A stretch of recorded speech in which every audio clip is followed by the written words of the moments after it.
그 군인들이 군대에 가서 받는 훈련 중에서 가장 힘들고 어렵게 여기는 훈련이 뭐냐면 유격 훈련입니다. 저도 그 광주 보병학교에서 OBC 교육을 받기 위해서 입소했을 때 한 2주 동안 그 전남 화순 근처에 있는 동복 유격장이라는 곳에서 이렇게 2주 동안 유격 훈련을 받아본 기억이 있습니다. 이 원래 유격 훈련이라는 훈련의 취지가 아주 육체를 얼마나 힘들게 하고 그 육체의 극한에 이르렀을 때 얼마나 잘 견뎌내는지를 훈련시키는 훈련이기 때문에 여타 다른 훈련들보다 강도가 심합니다. 그리고 어지간해서는 좀 아프다 그래도 열애를 잘 지켜주지 않는 훈련이 바로 이 유격 훈련입니다. 여러분, 그래서 그 훈련을 받다 보면 이 훈련이 워낙 혹독하다 보니까 그 훈련에 참여하는 그 피교육생들이 훈련을 담당하는 조교들보다 계급이 높으면 제대로 훈련을 시킬 수가 없습니다. 그래서 유격장에 들어갈 때는 자신이 원래 가지고 있던 계급장들을 다 떼어버리고 어떻게 하고 들어갑니까? 우리가 잘 아는 것처럼 그 번호들을 받습니다. 그래서 그 번호를 받고 흔히 뭐 들어보신 분들도 계시겠지만 몇 번 올빼미라는 그 이름으로 합니다. 그래서 훈련을 딱 들어오면 조교들도 그 전에 이 사람이 뭐 자기보다 상관인지 혹은 간부였는지 이런 거 상관없이 그냥 그 주어진 번호, 그 올빼미 번호들을 따라서 자기 마음껏 굴립니다. 이렇게 해야지만 그들이 눈치 받지 않고 이 유교 훈련을 제대로 시킬 수 있기 때문에 그렇습니다. 그런데 제가 인간에서 그 교육을 받던 95년에 그 유격대 대대장님으로 새로운 분이 이렇게 오셨습니다.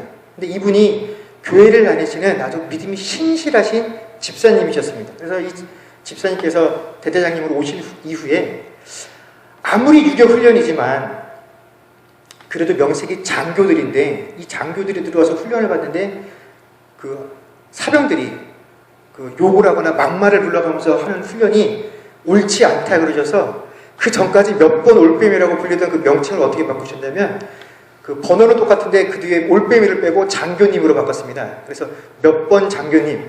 그래서 그 전까지는 몇 번 올빼미 똑바로 안 합니까? 하고 조교들이 발로 찼는데 몇 번 장교님 그러면서 발로 찰 수는 없지 않습니까? 몇 번 장교님 똑바로 하십시오.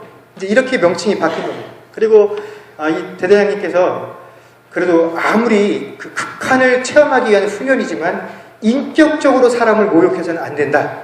그렇게 하셔서 그 힘들고 거친 훈련 속에서도 절대로 쌍소리를 못하게 하셨습니다.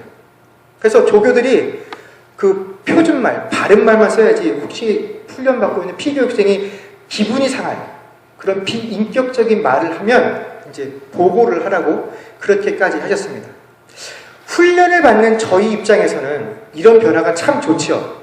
인격적으로 대우받을 수 있고 또 얼마든지 그 인정에 호소할 수 있기 때문에 그렇습니다.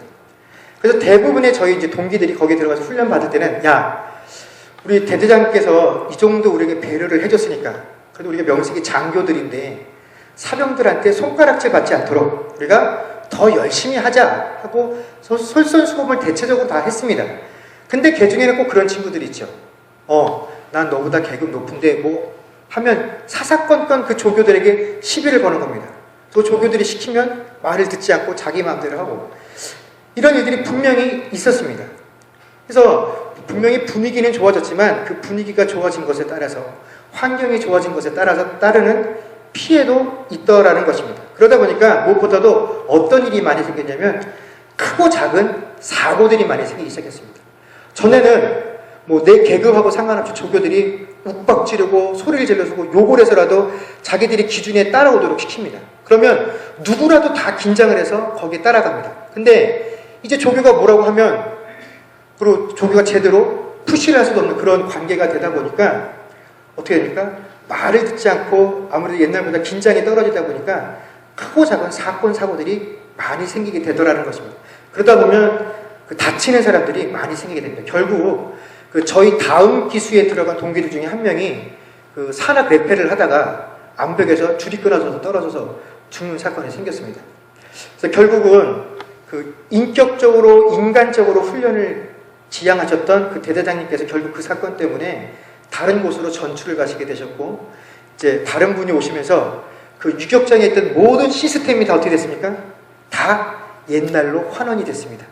그래서 저희 한참 뒤에 들어간 동기들 말로는 자기들은 유격장 들어가서 죽을 뻔했다는 겁니다. 그 앞에 저희들한테 쌓였던 그 스트레스를 이 조교들이 그 다음 들어온 기수들한테 다 쏟아낸 거예요. 그래갖고 하지도 않아도 될 것들 갖고 얼마나 시비를 거는지 참 고생을 많이 했다라는 그런 이야기들을 들었던 기억이 있습니다. 여러분, 사람들은요 누구나 다 변화를 갈망을 합니다. 이제 지금 저희가 살고 있는 이 캐나다 땅에 오시기까지 저희들이 전부 다 한국 땅에서 태어나지 않았습니까? 그런데 그 한국 땅을 떠나서 이곳까지 오게 될 때에는 자이든 타이든 내 삶에 어떠한 변화가 필요했다라고 느끼셨거나 아니면 어떤 변화에 밀려서 이곳까지 오신 분들도 분명히 계실 것입니다. 또 이제 미국에서 얼마 전에 대통령 선거가 끝났지만 아직 한국에서 2주쯤 후가 되면 다시 새롭게 5년 동안 한국을 통치할 대통령을 뽑게 됩니다. 우리가 이렇게 새로운 지도자들을 대할 때마다 바라는 가장 큰 소망은 뭐냐면 바로 변화라는 것입니다. 왜냐하면 누구도 지금 내가 처해 있는 상황 가운데 만족하며 살아가는 사람이 없기 때문에 그렇습니다. 여러분, 부자든 가난한 사람이든 자기가 처해 있는 이 상황에 다 불만은 있습니다. 사회적 지위가 아무리 높던 그 자존감이 낮던지 간에 있으면 있는 대로 없으면 없는 대로 누구라도 다 내가 처해 있는 이 상황에 불만을 가질 만한 분명한 이유들을 가지고 살아간다라는 것입니다. 그래서 많은 사람들이 이 변화라는 것에 대해서 갈망을 안고 살아갑니다. 그런데 우리는 이 변화를 뭐라고 생각을 하냐면 제도와 시스템이 바뀌는 것을 변화라고 생각할 때가 많이 있습니다. 그런데 여러분, 이 눈에 보이는 변화와 제도나 시스템은 결코 변화라고 말할 수가 없습니다. 아까 제가 앞에서도 설명드린 것과 같이 앞에 서 있는 지도자가 얼마나 깨어있고 바른 의식들을 가지고 그 제도와 시스템을 바꾸려고 해도 그 안에 속해 있는 사람들이 그것을 제대로 따라주지 못하고 그 의미와 취지를 이해하지 못하면 결코 그 시스템을 바꾸고 제도를 바꾼 그 의미, 거기에 합당한 결과들을 만들어낼 수 없기 때문에 그렇다라는 것입니다. 여러분, 이렇게 제도와 시스템과 같은 겉 포장을 바꾸는 것은 여러분 이건 참된 변화라고 우리가 부를 수 없다라는 것입니다. 이것은 크리스천의 삶에 있어서도 마찬가지다라는 것입니다. 여러분, 우리는 다 변화된 자들이죠. 우리는 옛사람의 모습을 벗어버리고 새 사람을 덧입은 변화된 삶입니다. 그런데 우리가 변화가 되었다라고 스스로 고백을 하고 있는지 모르지만 과연 겉으로 드러난 것만큼 그리스도인이라는 이 이름을 취한 것만큼 실제로 우리의 삶이 변화되어서 우리에게 이 변화를 요구하신 하나님의 목적에 합당하게 살고 있느냐 하는 것에 대해서는 곰곰이 생각해 보아야 할 문제입니다. 바로 이런 실수가 벌어진 사건이 오늘 저희가 읽었던 11절에서 13절까지의 사건입니다. 여러분, 이 사건의 내용이 어떤 것이냐면 개방, 즉 사도 베드로가 안디옥 교회에 머물고 있을 때 그가 이방인들과 식탁의 교제를 나누고 있었습니다. 그런데 어느 날 예루살렘 야고보에게서 온 사람들이다라고 하는 이들이 이 안디옥을 방문했다라는 이야기를 듣고는 그들을 두려워해서 이방인들과의 교제를 다 포기하고 물러난 사건이 발생했습니다. 여기서 이방인이라 함은 원래 유대인이 아닌 사람들 중에서 비유대인 출신의 그리스도인들을 일컫는 말입니다. 그리고 야고보에게서 온 자들이라는 것은 바로 유대인 출신 그리스도인들을 일컫는 말입니다. 그런데 성경은 이 유대인 출신 그리스도인들의 특징을 뭐라고 설명하냐면 할례자들이라고 이야기를 합니다. 이 말은 그들이 그리스도임에도 불구하고 아직은 유대교적인 전통에서 벗어나지 못한 그런 가치관들을 가지고 있었음을 보여줍니다. 그래서 이들이 안디옥에 오고 난 이후에 뭐라고 얘기를 했냐면 아무리 같은 그리스도인이지만 유대인과 비유대인 사이에는 분명한 구분이 있기 때문에 그들과 함께 교제를 나누는 것은 합당치 않다라는 것입니다. 그들과 교제를 나누기 위해서는 그리스도인이라는 것 외에 한 가지 조건이 더 충족이 되어야 되는데 그것이 뭐냐면 바로 할례를 받아서 유대인이 되어야 한다라는 사실이었습니다. 그런데 이 내용을 자기 자신들의 내용이 아니라 마치 예루살렘에 있는 야고보 사도의 주장인 것처럼 그의 이름을 빌려서 자신들이 말하고 있는 내용의 권위를 실현하라는 것입니다. 여러분, 아직 이때는요, 사도행전 15장에 등장하는 그 예루살렘 공회의가 있기 전입니다. 그렇기 때문에 이방인 출신 그리스도인들을 어떻게 대우하고 그들에게 어떻게 규범을 줘야 될 것인지에 대해서 명확히 정해지지 않은 시기였습니다. 그렇기 때문에 이 예루살렘에서 온 자들이 이러한 내용을 전파했을 때 많은 유대인, 비유대인 그리스도인들이 혼란을 겪기 시작했다라는 것입니다. 그런데 바로 이런 혼란 가운데 이 혼란을 붙잡아주고 이 혼란의 문제들을 해결해 주어야 할 바로 베드로가 그 모든 책임을 다 던져버린 채 바로 그 자리를 피해버렸다라는 것입니다. 여러분, 원래 이 유대인들은 이방인들과의 식탁 교제를 아주 꺼려합니다. 왜냐하면 레위기 11장에 나오는 그 부정한 음식들을 이 이방인들이 먹기 때문이죠. 그래서 예수님이 오시기 전까지는 이방인들과의 식탁 교제가 전혀 이루어지지 않고 있었습니다. 그리고 심지어 그들이 그 밥을 먹기 전에 손을 씻는 이유가 뭐냐면 위생적인 이유도 있지만 혹시라도 내가 알지 못하는 사이에 이방인들과 접촉을 했을까?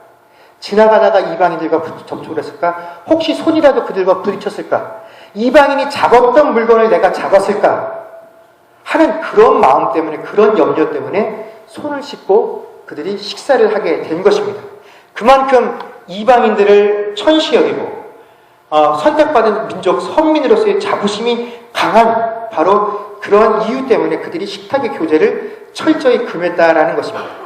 그러나 예수님께서 이 땅에 오셔서 모든 율법의 요구를 완벽하게 수행하신 이후 이 십자가의 죽음을 통해서 더 이상 인간은 공적으로 자신의 의지와 노력을 통해서 구원을 받는 것이 아니라 오직 예수 그리스도를 믿는 믿음만으로만 구원받을 수 있다는 사실을 알게 된 이후에는 그 율법의 모든 정결 규례까지도 예수님께서 다 파하셨다라는 것입니다.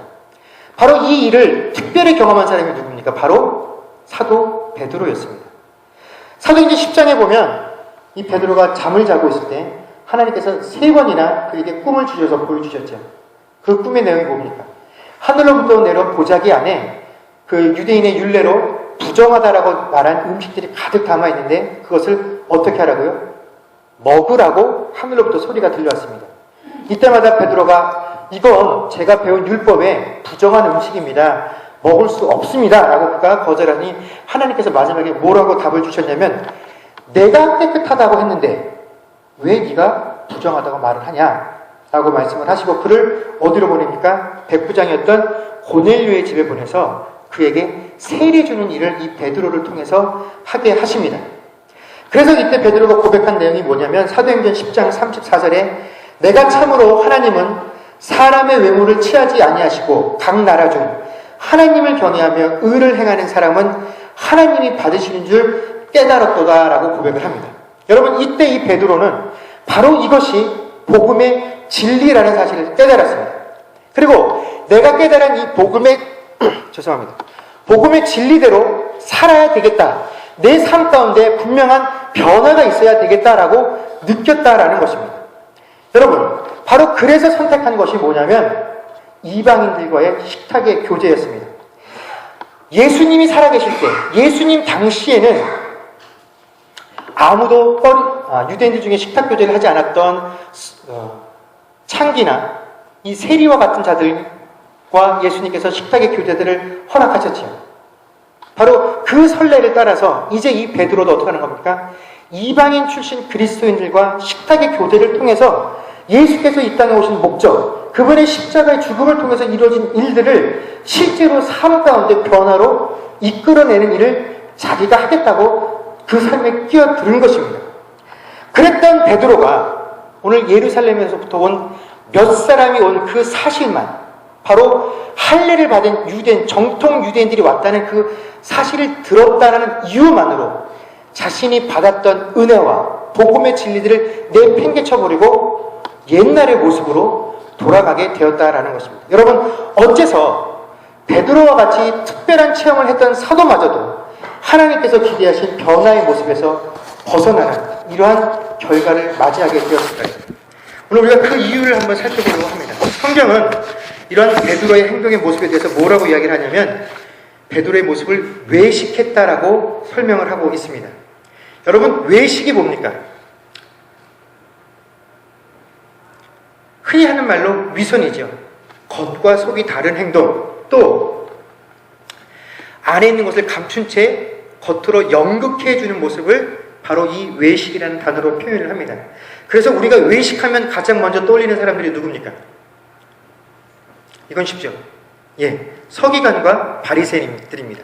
그런데 여러분, 그 서기관과 바리새인들을 예수님께서 외식한다라고 꾸짖으실 때 바로 그 옆에 있었던 이 사도 베드로마저도 이 외식이라는 것으로부터 자유로울 수 없었다라는 것입니다. 여러분, 왜 우리가 서기관과 바리새인과는 다르게 우리는 복음의 은혜를 체험했음에도 불구하고 이 베드로와 같이 우리 역시 외식하는 모습에서 벗어날 수 없게 될까요? 그거는 바로 이 변화를 자기 중심적으로 행하는 변화를 추구하기 때문에 그렇다라는 것입니다. 여러분, 하나님의 자녀로서 변화된 삶을 사는 것은 굉장히 중요합니다. 내 변화된 모습을 보고 주변에 있는 사람들이 도전받을 수 있기 때문에 그렇습니다. 그래서 베드로도 이방인들을 향한 그의 모습들을 통해서 이 사역을 통해서 내 주변에 있는 많은 사람들이 도전받고 변화받기 위해서 이 일들을 했습니다. 내가 해야지. 나라도 해야지. 내가 누구야? 예수님의 가장 수제자이야. 내가 지금 나서서 이 일을 하지 않으면 안 돼. 라는 심정으로 이 변화에 처음 뛰어들었다라는 것입니다. 여러분, 그런데 내가 머리로 생각하고 내가 머리로 계획하고 뛰어드는 이 변화의 시작들은요, 이게 진정한 변화인지 아니면 겉으로 우리가 처음에 말한 것처럼 시스템이나 제도를 바꾸기 위한 겉포장을 바꾸는 것인지 이것을 구분하는데 오랜 시간이 걸리지 않는다라는 것입니다. 진정으로 내적인 변화가 동반되지 않은 이 외적인 변화는요, 우리가 겉에서 조금만 충격을 주어도 그 열매들이 우수수하고 다 떨어지게 된다라는 것입니다. 여러분, 나무가 한 그루 있습니다. 이 나무가 겉으로 보기에는 멀쩡해요. 그런데 그 안에 뿌리가 썩어 있습니다. 겉으로 보면 참 무람한데 그 본체 줄기로부터 가지로요, 온전히 영양이 공급되지 못하는 내부적인 문제가 있습니다. 그렇다면 그 줄기가 지금 당장 볼 때에는 멀쩡한 것 같고 그 줄기에 걸려있는 열매가 참배한 열매 같은 것 같고 잎사귀가 무성하니까 다 잘 되는 것 같지만 여러분, 어딘가 한 군데 우리가 보이지 않는 내적인 변화가 동반되지 못하고 문제가 있으면 외적인 충격이 왔을 때 그것을 감당하지 못하게 된다는 것입니다. 여러분, 오늘 본문의 베드로를 한번 보십시오. 오늘 이 야고보에게서 왔다고 하는 사람들이 직접 베드로를 만난 적이 한 번도 없습니다. 베드로를 붙잡고 네가 옳은지 내가 옳은지 한번 신학적으로 논쟁을 해보자라고 한 적도 없습니다. 베드로가 그들을 직접 만나서 진짜 야고보 사도에게서 온 사람들인지 확인해보지도 않았다라는 것입니다. 그런데 그냥 그 할례받았던 정통 유대인들이 왔다라는 이야기만을 듣고 어떻게 합니까? 자신이 지금까지 주도했던 그 변화들을 다 포기한 채 옛사람의 모습으로 돌아가게 되었다라는 것입니다. 무엇입니까? 자기 스스로도 지금 내가 하고 있는 일에 대한 확신이 없기 때문에 그렇다라는 것입니다. 누가 와서 어떠한 공격을 하고 질문을 해도 내가 가지고 있는 이 복음의 참된 진리를 붙잡고 있으면 그들이 뭐라고 얘기를 해도 이것에 대해서 대답해 줄 말이 있는데 그렇지 못했다라는 것입니다. 여러분, 우리는 분명히 변화해야 합니다. 그러나 그리스도인의 목표가 변화는 절대로 아니다라는 것입니다. 변화는요, 바로 오늘 우리가 읽었던 20절의 말씀이 우리 안에 이루어지는 그 결과로 드러나는 삶이다라는 것입니다. 여러분, 우리가 20절 말씀을 다시 한번 다 같이 읽도록하겠습니다. 20절 말씀을 읽겠습니다. 시작. 내가 그리스도와 함께 십자가에 못 박혔나니 그런즉 이제는 내가 사는 것이 아니요 오직 내 안에 그리스도께서 사시는 것이라. 이제 내가 육체 가운데 사는 것은 나를 사랑하사 나를 위하여 자기 자신을 버리신 하나님의 아들을 믿는 믿음 안에서 사는 것이라. 아멘. 여러분, 이 20절 말씀이 우리의 삶에 벌어져서 이제 더 이상 내가 계획하고 내 의지대로 움직이는 것이 아니라 내 안에 계신 예수께서 움직이시고 일하실 때라야 바로 온전한 변화가 있을 수 있다라는 것입니다. 그런데 우리의 실패가 하는 이유가 뭐냐면 우리는 이 모든 것들을 빨리 이루고 싶은 그 조급증에 늘 쫓긴다라는 것입니다. 그래서 그 사람이 변화되어질 때까지 하나님께서 그 심령 안에 들어가셔서 온전히 역사하셔서 온전한 열매를 이루실 때까지 주변 사람들이 기다리지 못한다라는 것입니다. 내가 와서 그를 위해 일하는데, 내가 설교를 하는데 내 설교를 들은 사람이 좀 빨리 변해야지, 나와 함께 신앙 공동체 생활하는 사람이 좀 빨리 변화되어야지 하는 그 조급증 때문에 그 사람을 어떻게 합니까? 빨리 변화시키려고 합니다. 그러다 보니 어떻게 합니까? 자꾸 제도에 손을 댑니다. 시스템에 손을 대게 됩니다. 그것들을 통해서 유익을 얻으려 한다라는 것입니다. 여러분, 그러나 우리가 아까도 살핀 것처럼 내면에서부터 공급되는 그 힘이 없으면 외적인 것을 아무리 잘 꾸며도 그것은 금방 그 실체를 드러내게 된다라는 것입니다. 여러분, 우리가 정말로 변화되기 위해서는요, 내가 누구를 위해서 일한다거나 혹은 하나님을 위해서 일한다라는 그런 인식을 버려야 합니다. 우리 가운데 변화가 필요한 이유는 뭐냐면 나를 통해서 하나님이 어떤 일을 하시기 위함이 아니라 바로 나 자신을 위해서 변화가 필요하다라는 것입니다. 우리가 변화한다라는 것은 무엇입니까? 하나님께서 내 안에서 살아 역사하신다는 증거이고, 이 변화의 과정은 내 안에 썩어질 것들이 회복되어져 있는 것이고 내 안에 병들어져 있는 것들이 회복되고 있는 증거가 바로 변화라는 것입니다. 내가 일하는 것이 변화가 아니라 내 옆에 있는 사람을 변화시키는 것이 아니라 내가 변화되는 그 과정, 그 모습을 보는 것으로 옆 사람이 도전받는 것, 그것이 바로 참된 변화다라는 것입니다. 그러기 위해서 여러분, 이런 변화가 온전히 이루기 위해서는 어떻게 되는 것입니까? 우리가 예수님과 함께 온전히 십자가에 못 박혀야만 한다라는 것입니다. 여러분, 이것은 실제로 우리가 이 땅을 살면서 이 십자가에 못 박히는 것 같은 그런 고통, 그런 찢어지는 아픔을 경험하라는 이야기가 아니라 바로 그 십자가가 무엇입니까? 예수께서 온전히 하나님 뜻 가운데 순종한 자리가 바로 그 십자가이기 때문에 그렇습니다. 예수님께서 일하시면서 봐라, 내가 너희를 위해서 얼마나 고생을 하느냐, 나를 드러내신 자리가 아니라 이 인류를 향한 하나님의 놀라우신 사랑과 긍휼을 드러낸 자리가 십자가이기 때문에 우리가 우리 자신을 십자가에 못 박아야지만 참된 변화를 경험할 수 있다라는 것입니다.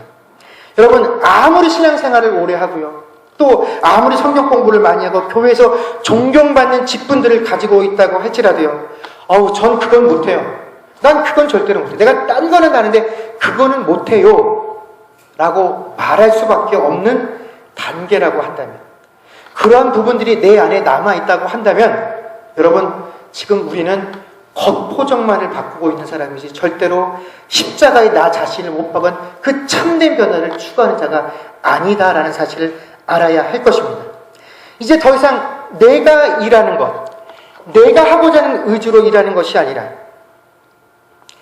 내 안에 계신 예수께서 온전한 일하실 수 있도록 하는 그런 하나님께 모든 것을 맡기는 삶이 되어야 할 것입니다. 그래야지만 변화가 서서히 일어나고, 비록 내 안에 열리고 있는 그 열매들은 작을지라도요, 외부의 공격에 의해서 우리가 흔들리지 않고 끝까지 그것들을 감내해낼 수 있다라는 것입니다. 여러분, 우리 믿는 자들에게 분명히 변화는 필요합니다. 그러나 그 변화는요, 결코 내 계획과 내 의지로 되는 것이 아닙니다. 내 안에서 선한 일을 만들어 가실 그 하나님을 믿는 믿음, 그것이 바로 변화의 힘입니다. 그래야 우리가 지치지 않고 피곤하지 않고 이 변화의 일들을, 변화되어지는 이 과정들을 감당해 나갈 수 있다라는 것입니다. 그렇다면 이 외식의 문제점이 과연 무엇일까요? 사실 오늘 이 본문을 준비하면서 제가 이 베드로도 그렇고 이 바울도 그렇고 참 대단한 사람들이다라는 생각을 했습니다.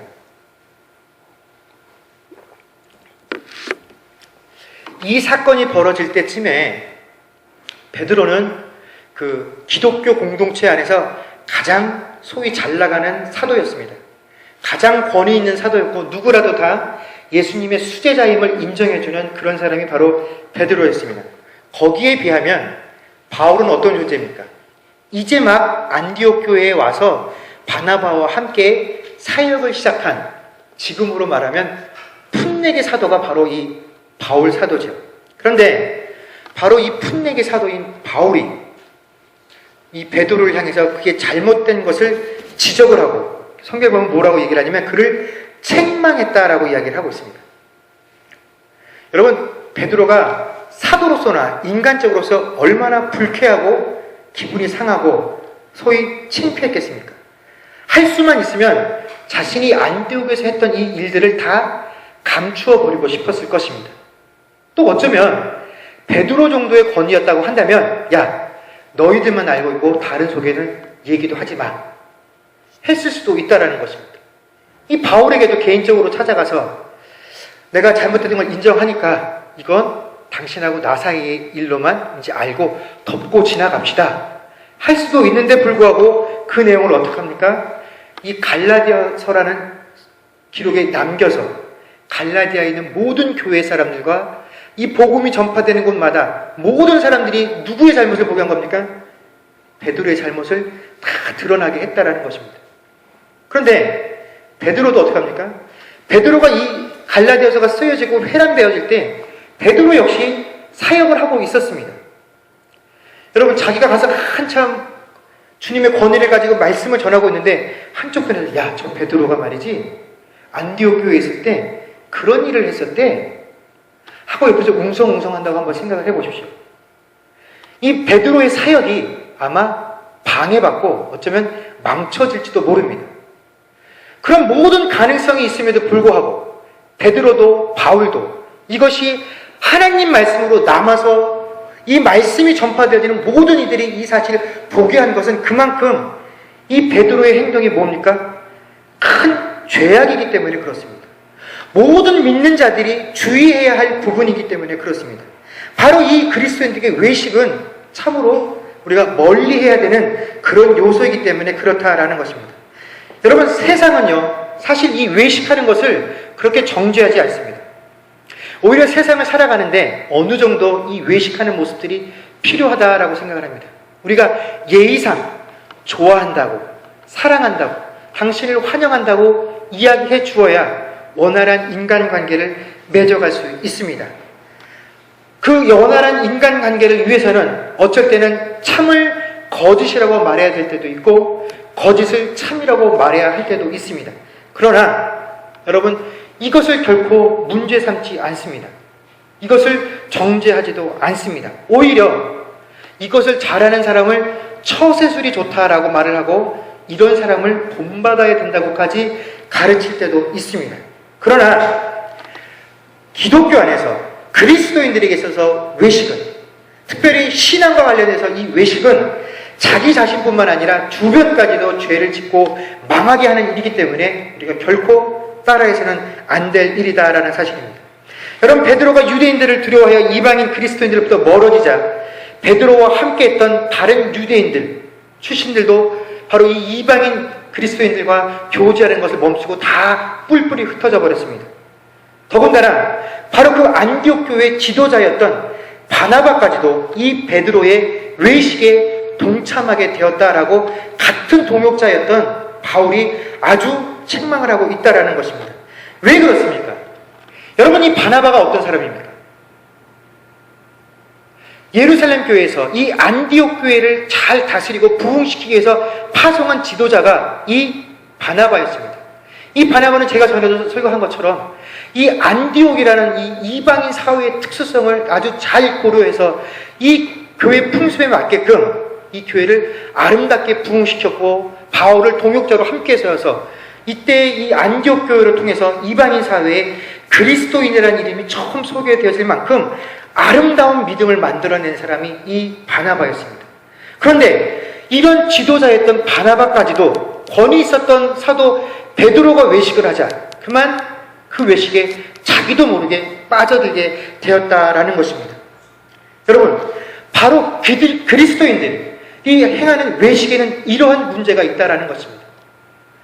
누군가 한 명 존경할 만한 지도자가, 존경할 만한 인물이 이렇게 가르치고 행해왔던 모든 것들이 그의 참된 마음의 변화를 추구하지 못하고 동반하지 못한 채 겉으로만의 변화를 추구하다가 그가 한번 무너지게 되면 그냥 그 한 명의 죄로 끝나는 것이 아니라 그와 함께 했던 모든 사람들이 함께 무너지고 죄를 짓게 하기 때문에 여러분, 그리스도인들의 외식은 그냥 거칠애가 아니라 바로 죄라는 사실을 우리가 명심해야만 합니다. 죄가 바로 그런 자리에 있는 것이고요. 하나님으로부터 귀한 직분들을 받으신 여러분들의 모습들이 다 그렇다라는 것입니다. 겉에 나가서 책임지지 못할 그 약속들을 우리가 남발할 때 정말로 그 약속을 책임져야 될 그 상황 가운데 여러분, 우리들의 그 겉과 다른 모습의 외식 가운데 그냥 나 한 사람의 체면이 떨어지는 것이 아니라 나를 통해 내 뒤에 계신 하나님에 대한 신뢰가 떨어지게 되고요. 그러면 그 세상은 나한테 실망하는 것이 아니라 바로 하나님과 교회에 실망하게 된다라는 것입니다. 이제 말씀을 맺겠습니다. 여러분, 예수님께서 아무리 큰 희생과 고통을 통하여서 이 땅 가운데 변화를 추구하시는 그 십자가의 사랑을 보여주셨다고 할지라도 그 변화가 우리 개개인 한 명 한 명의 삶에서 열매를 맺지 못하면 그 십자가는 아무런 의미가 없다라는 것입니다. 여러분, 변화의 시작은 사람들이 추구해서 이 시대가 요구해서 분명히 일어날 수 있습니다. 그러나 그 변화의 끝과 변화의 결말은 결국 개개인 한 명을 통해서 완성되어진다는 것을 우리가 명심해야 할 것입니다. 우리 한 사람 한 사람이 변화된 그리스도인으로서 앞으로 나아가는 삶을 살지 못하거나 혹은 지금 이 자리에서 옛사람의 모습으로 돌아가 버리게 된다면 바로 그것은 그리스도의 죽음을 헛되게 만드는 것입니다. 21절 말씀을 보면 내가 하나님의 은혜를 패하지 아니하노니 만일 의롭게 되는 것이 율법으로 말미암으면 그리스도께서 헛되이 죽으셨느니라. 여러분, 내 안에 살아서 역사하시는 그 하나님이 아니라 내 겉의 힘과 내 의지를 통해서 일을 하려다 보면 바로 그리스도의 죽음을 헛되게 하는 사건임을, 그런 행위를 우리가 결코 잊어서는 안 될 것입니다. 여러분, 얼마나 많은 크리스찬들이 이 땅 가운데 살면서 변화된 삶을 갈망하고 외치는지 모릅니다. 그러나 여러분, 우리는 이제 더 이상 변화를 외치는 삶, 또 외식하는 삶이 아니라 실제로 우리의 삶 가운데 그 변화를 드러내고 그 변화되어져가는 과정들을 통해서 옆에 있는 사람들에게 도전을 줄 수 있는 그런 삶을 살아가시는 저와 여러분이 되기를 주의 이름으로 간절히 축원합니다. 기도하겠습니다.